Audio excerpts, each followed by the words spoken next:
Hello gardeners, this is Keith the Garden Wise Guy coming at you. I wanted to show you a plant that's growing in my shady location underneath some pine trees. And this is a plant I think that everyone should have in their gardens. It's fantastic. It's called a Brunnera, also called Siberian bug loss, which I think is a horrible name.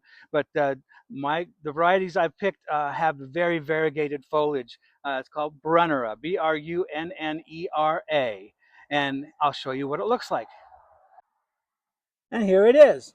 This particular variety is called Jack Frost. It's been blooming now for 3 or 4 weeks here. It's mid-April in Colorado. It loves the cold weather, and it'll probably bloom for another 5 or 6 weeks, if at all. So the foliage remains nice and big and beautiful. In fact, during the growing season, these leaves, these little heart-shaped leaves down here, will get as big as the palm of my hand.